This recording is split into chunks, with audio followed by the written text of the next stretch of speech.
Well, this looks pretty serene, doesn't it? Beautiful view of our property.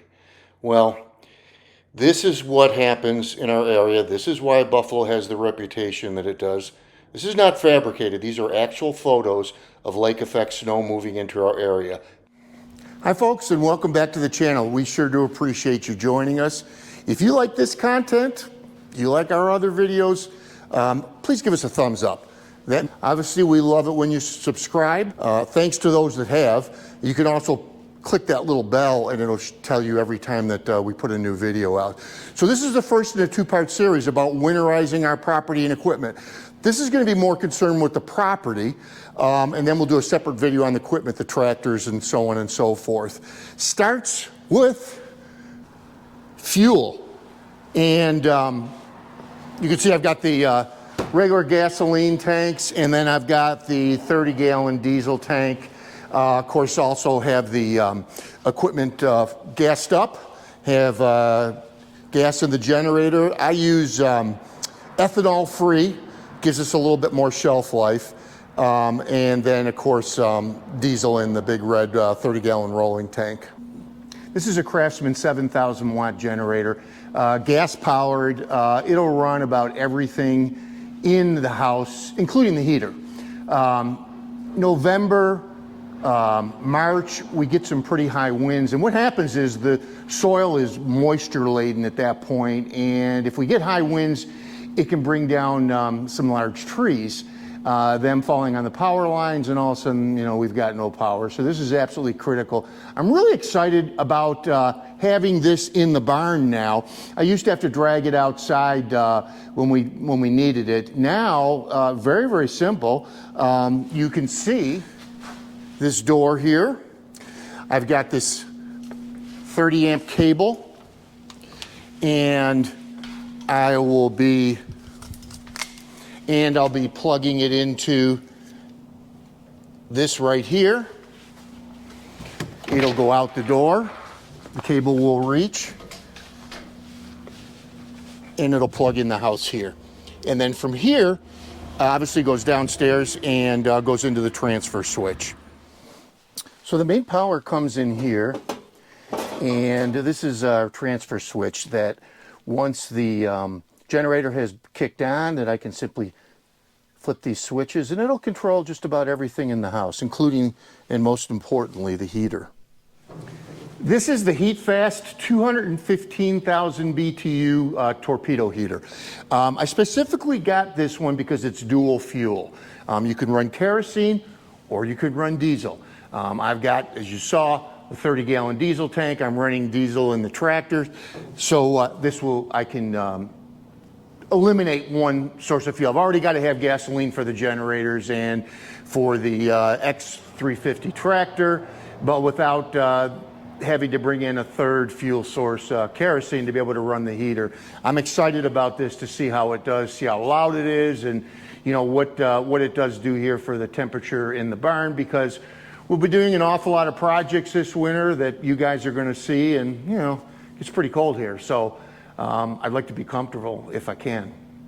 We don't often, not like the Midwest anyhow, get temperatures well below zero, but it can happen. So obviously we need to protect this hose bib. And for that we go in the basement.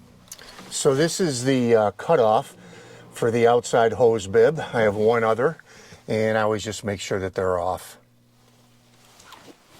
And of course, changing the furnace filter. Obviously, pretty basic, but absolutely critical. And I'll change this probably once a month.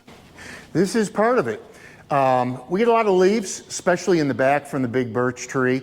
And the X350, by the way, we've got a great new video coming out on the X350. Anybody that might be considering it, and I highly recommend this machine, as you see in the video. And then behind me is the lawn sweeper. So we'll be using that. Got a video on that as well. And picking up the leaves. People say, especially people that live in the South that don't understand our climate here, why don't you just leave the leaves? Let them blow away. Let them decompose. Well, It just doesn't work that way. What happens is the leaves fall, snow gets on them, compacts them down, which makes it, if you don't do it in the fall, a terrible job in the spring.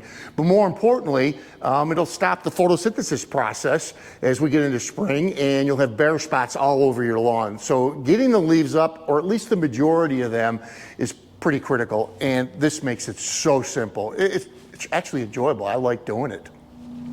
So I've got some young fruit trees on the property, and as the wind comes out of the southwest, it can get pretty wicked. So I'm going to be restaking all the fruit trees, trying to protect them from the very high winds that we're going to get this winter. So I'm also going to delineate on the driveway with these snowplow stakes. I use two different kinds. I use these whip-like ones, and also in the driveway I'll use the wooden stakes as well, as you can see here. I'm going to use the two different kinds simply because ones that I have along the driveway, mirrors might hit them, and the whip-like is a little bit more forgiving if you hit it with the mirror or hit it with the tractor. So, and lastly, it's stowing the equipment. You can see I've got the tiller down here, and over here I just stick my forks underneath. This is our newest attachment. This is a Dirt Dog, and it's from Greenworks Tractor. It is, if you look in the back here, what I'm excited about, it's a double roller. And so I think we're going to be using this an awful lot. It was just delivered the other day. So comparing it with the Frontier, this was about $1,000 less money. I'm all for green, I get it, but $1,000 is $1,000. I first considered the single roller pulverizer, and then decided to go with the double, and I think I'm going to be much happier with that. So these are my pressure washers.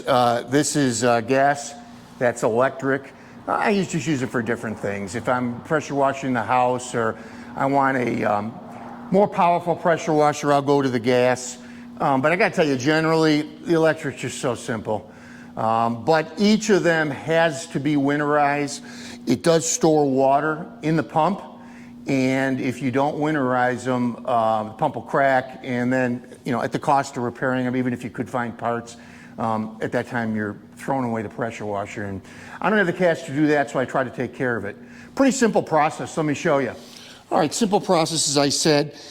This is made by Briggs & Stratton. It's called Pump Saver. It's inexpensive. You get it at Lowe's, Home Depot, and you simply hook up to the same outlet that you put your hose on. I disconnected where the wand is normally hooked up, and shake it up good, and you can see the white foam coming out. Once that starts to happen, just simply take it off, and we'll move to the next machine. All right, same process here. This is where the hose normally connects, and this is where the nozzle, pressure nozzle connects. And so I've got the can hooked up, and I'm just simply gonna press the button until I've got white foam coming out. And that's it, your machine is protected for the winter. Right above the pulverizer is the grapple. And above that, you can see I've actually got some camping chairs stored up there right now, because that's where the box blade normally lives. You're going to be seeing the box blade as part of our snow fighting plan coming up in an episode very, very soon. So you may be asking yourself, why going through all the hoops with winter? Well, as I've mentioned many times, we're in Western New York. We're about 10 miles from Buffalo, New York. Yeah, Buffalo. Winter here is no joke. What we try to do is to get as prepared as we possibly can. Now, Buffalo's average snowfall is about 90 inches. I mean, you go down south, go to Atlanta, they get that in about 5 years. Honestly, if we get a foot of snow, even 2 feet, within a couple hours, everything's opened up. We are accustomed to and equipped for snow in this region. Life goes on. However, last year, in November, I'm going to say it was about the 20th of November or so, down where the Buffalo Bills play, a little bit south of the city, 6.5 feet. If you know anything about football, our quarterback here, Josh Allen, 6'5". That's how much snow they got. They call it Josh Allen Heights snow. This is in one day. This is one snowfall. This is not over a week's period of time. On Christmas Day of last year, just about a month from that snowstorm, we got about 4 feet here where I live in my driveway of snow in about a 36-hour period. At that time, I had the Kubota BX23, and I couldn't push the snow. I mean, the snow was over the tractor. The only way I was able to do the driveway was bucket by bucket. I don't have that big a driveway. It is about 4 or 5 cars wide, but it's not that long. And it took me almost 4 hours to do. It was absolutely brutal. We had 70-mile-an-hour winds. Now, does that happen all the time? No. I know Buffalo's got the reputation. That was called a generational storm. But we get snow. 90 inches a year is our average. I have seen it as high as 200 inches one year. I believe it was 1978. Yeah, I'm an old guy. That's a lot of snow. This is why we go through the details of getting ready. The next video is going to be on the equipment. I do thank you for joining us. Some of you in the South might have thought, I don't need any of that information. Maybe you felt it. My best friend lives in Florida, and he says this is like a whole nother planet to him up here, and it is. But we do what we have to do. I love it. I love the winter. Yeah, I like snow too. Thank you for joining us. I hope you enjoyed it. God bless you, and thank you for joining me on Tractors in Life.